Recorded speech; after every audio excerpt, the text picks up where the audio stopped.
ज्याला जायचं त्यांनी जावं, बिलकुल थांबू नये. जा, गेले लोक निघून, हे बसले हात चोळत. आता खासदारकाच्या वेळेला परवा असंच झालं, ज्यांना जायचं ते निघून जा, निघून जातं चालले लोक. लोकांना कुठे तुमच्याकडे थांबायचं आहे तुमची बडबड ऐकायला? पण भाऊ, या ऑपरेशन टायगरच्या माध्यमातून भाजपनं पाठबळ दिलं. निश्चित राऊतामुळेच जास्त. मी तर प्रत्येक वेळेला म्हटलेलं आहे, प्रत्येक ऑपरेशनच्या वेळेला, की बाबा या माणसाला आवरा उद्धवजी, अन्यथा तुमचं काही राहणार नाही. खरं म्हणजे ज्यावेळेला उद्धवजी आम्हाला सोडून गेले, औट घटकेचे राज्याचे झाले, 2.5 वर्षाचे मुख्यमंत्री झाले, त्यावेळेलाच मी म्हटलं की तुम्ही हा ह्युमन बॉम्ब आहे. तुम्ही आता बॉम्बच बांधून घेतला गळ्यामध्ये. तुम्ही हे करायचं नव्हतं. जर तुम्हाला लांब चालायचं होतं तर तुम्ही त्या ठिकाणी थोडंसं अंतर चाललात आणि थांबून गेलात. झालं काय शेवटी? तुम्ही काँग्रेसच्या, राष्ट्रवादीच्या मांडीवर जाऊन बसलात, त्यांचे गुणगान गात बसलात, तुमची सगळी वोट बँकच गेली. त्यामुळे महापालिकेत काय झालं, नगरपालिकांमध्ये काय झालं, विधानसभेमध्ये काय परिस्थिती झाली तुमची? अतिशय दयनीय परिस्थिती झाली त्यांची. आणि या पुढच्या काळामध्ये अजून त्यांची परिस्थिती वाईट होणार आहे.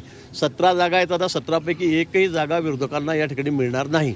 भाऊ, हे जे खासदार ठाकरेंच्या शिवसेनेकडनं शिंदेच्या शिवसेनेमध्ये जे 6 जण गेले, त्यांनी ज्या पत्रामध्ये उल्लेख केलेला आहे त्यामध्ये असं म्हटलं गेलंय की शिवसेना जी ठाकरेंची आहे ती काँग्रेसमध्ये विलीन करण्यासंदर्भामध्ये चर्चा सुरू होती आणि त्या सगळ्या अनुषंगानं ही सगळी घडामोड घडलेली आहेत, अशा स्वरूपाचं त्यांनी कारण दिलं. आता मी तेच सांगितलं की यांचा जो सगळा ऱ्हास होत चालला त्याचं कारण काय आहे, तर हे आता काँग्रेसच्या मांडीवर जाऊन बसलेले आहेत. आधी पवार साहेबांचं गुणगान करता करता राऊत थकत नव्हते, आता ते राहुल गांधींचं करतायत, दुसरं काहीच बोलत नाही. यांना पंतप्रधान करा, हेच लायक आहेत. मग पंतप्रधान मोदीजींबद्दल वाटेल तसं बोलायचं, सर्वोच्च न्यायालयाचे न्यायमूर्ती आहेत त्यांच्याबद्दल आवारवाच्य बोलायचं, इलेक्शन कमिशन आहेत त्यांना शिव्या घालायच्या, त्यांना जे वाईट वाटलं त्यांना सगळ्यांना शिव्या घालायच्या. काल तर खासदारांबद्दल इतके अपशब्द वापरले की तुम्ही ते दाखवले पण नाही. म्हणजे हे कुठलं राजकारण आहे, हा कुठला पक्ष आहे? आणि म्हणून मला वाटतं आता लोक यांना पूर्ण वैतागलेले आहेत. यांना आता कोणी स्वीकारायला तयार नाहीत. जे आहेत ते सुद्धा चाललेले आहेत. त्यामुळे त्यांनी म्हटलं आता राडा होईल, काढा होईल, काही नाही. तुमच्याकडे आता राडा करायला सुद्धा माणसं शिल्लक नाही आहेत. कोणी शिल्लक नाही तुमच्याकडे. ते गेले ते दिवस जेव्हा तुम्ही आमच्यासोबत होता, बाळासाहेबांची आयडिओलॉजी होती, त्यांच्या तत्वाने तुम्ही चालत होतात. आता तुमचं काही झालं, आता तुम्ही काँग्रेसमय झालेला आहात. काही दिवसांनी राऊतच म्हणतील की आता आपणही काँग्रेसमध्ये चला, अशी परिस्थिती आज निर्माण झालेली आहे. भाऊ पण ताकद वाढलेली आहे. शिंदे सेनेचे खासदार आता राज्यामध्ये भाजपपेक्षा जास्त झालेले, कुठेतरी ताकद वाढलेली आहे. ठीक आहे, आनंद आहे ना आम्हाला.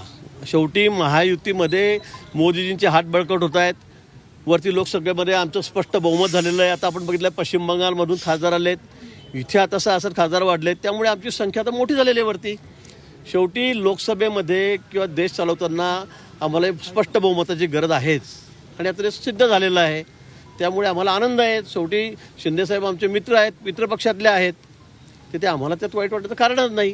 शिंदे साहेबांना तुमच्या माध्यमातून, शिंदे साहेबांना आधी ऑपरेशन टायगर होणार ही कुणकुण लागलेली होती, राजाभाऊ वाजे यांनी सांगितलेलं होतं वरपर्यंत, मात्र तरी ते थोपवू शकले नाही. काय वाटतं तुम्हाला, अपयशी ठरलंय? मात्र त्यांना गरजच नाही आहे. ते त्यांना नुसती कुणकुण हवा लागली तरी पण ते म्हणतात ज्यांना जायचं ते जा, म्हणजे तेच लोकांना मोकळं सोडतायत. विधानसभेला सुद्धा त्यांनी तेच केलं, ज्यांना जायचं त्यांनी जा, आम्ही कोणाला थांबवणार नाही. अरे हा कुठला पक्ष आहे? मी तेच म्हणतोय, तुम्ही कसा पक्ष चालवतात? तुम्ही त्या संजय राऊताच्या म्हणण्यावर चालतात. तेच आधी म्हणतात विधानसभेला ज्यांना जायचं जा. कसे लोक थांबतील? लोकांना गरज नाही अशी. लोकांना फील्डवर काम करायचं आहे, लोकांना कार्यकर्ते सांभाळायचे आहेत, त्यांचे मतदार सांभाळायचे आहेत. तुम्ही कोणाला भेटणार नाही, बोलणार नाही, कोणी नाराजी व्यक्त केली तर जा तू निघून. त्यामुळे आता हे सगळे त्याला दिवस आलेत. पण शिंदेच्या ऑपरेशन टायगरला 15 कोटी ऍडव्हान्स मिळाले आणि त्याच्यानंतर हे संपूर्ण ऑपरेशन. हे बघा, कुठल्याही निवडणुका असू द्या, काही झालं की त्यांना कारण लागतं. एक तर मग त्या मतदान बोगस झालं, मतपेट्या बदलून टाकल्या, मतपत्रिकेवर घ्या, पैसे वाटले, ईडीचा प्रभाव आहे, पोलिसांचा प्रभाव आहे. हे एक सरळ चाललेलं आहे त्यांचं. हे त्यांच्याशिवाय त्यांना काही कारण शिल्लकच राहिलेले नाही. आता पैसे वाटले, आता तुम्हीच लोकांना म्हणता ज्याला जायचं असेल ते जा. लोक कशाला थांबतील? आता कशाला पैसे सांगता तुम्ही आम्हाला? तुम्ही सांगता कशाला पैशाचं कारण? तुम्हीच लोकांना हाकलून देता पक्षातून, अशी परिस्थिती आहे. आणि म्हणून मला असं वाटतं की हे सगळे कारणं आहेत. प्रत्येक वेळेला ते कारणं शोधतात. बंगालमध्ये पण इलेक्शन हारलं होतं, तिथे पण त्यांनी कारण काढलं. अरे पण तिथे लोकांनी किती स्पष्ट नाकारलेलं आहे.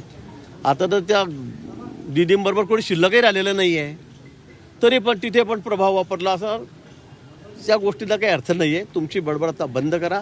लोक तुमच्या बरोबर तर राहायला तयार नाहीत. अच्छा, शिवसेनेची जी बैठक झाली 6 खासदार अनुपस्थित होते, त्यांना कारणे दाखवा नोटीस बजावलेली आहे. कुठे कायदेशीर अडचणी येतील असं वाटतं ऑपरेशन टायगर सक्सेस. आता मला ते काही तांत्रिक एवढी बाब माहीत नाही मला, की मी काही त्यातला कायदेतज्ञ नाही आहे. पण मला वाटतं काही होणार नाही. मागच्या काळामध्ये सुद्धा आमदार गेले त्यावेळेला त्यांनी खूप गाजावाजा केला, घाबरवण्याचा प्रयत्न केला. हे लोकांना घाबरवण्यासाठी चाललेलं आहे. एकीकडे म्हणायचं जा आणि लगेच दुसरीकडे मग आम्ही कायदेशीर कारवाई करू. मग कशाला करतात? पण तेव्हा सांगायचं जाऊ नका म्हणून. त्यांना समजवायचं, 2 गोष्टी प्रेमाने बोलायच्या. पण त्यांना ते अजिबात चालत नाही. लोकांना दम भरायचा, हाकलून द्यायचं, जा म्हणायचं आणि गेल्यावर म्हणतं मग आता आम्ही बघतो तुम्ही कसे जाताय म्हणून. त्याला काय अर्थ आहे? नाही, पण भाजप ही सगळी फोडाफोडी करते असा. तर गिरीश महाजनांची आपण ही प्रतिक्रिया पाहत होतो. खासदार फुटी संदर्भात एकीकडे जा म्हणायचं आणि दुसरीकडे परत आणण्यासाठी कायदेशीर कारवाई करायची, हा कुठल्या पक्षाचा न्याय आहे असं गिरीश महाजन यांनी म्हटलंय. उद्धव ठाकरेच या सर्वांना जा असं म्हणाले होते. खुशाल जा, जिथे जायचंय तिथे जा, तुमचं भलं उद्या असं म्हणालेले होते. तर संजय राऊत यांच्याविषयी सुद्धा गिरीश महाजन यांनी तीव्र संताप व्यक्त केला. या माणसाला आवरा नाही तर तुमचं खरं नाही, याबाबत उद्धव ठाकरे यांना अलर्ट केलेलं होतं असं गिरीश महाजन यांचं म्हणणं आहे.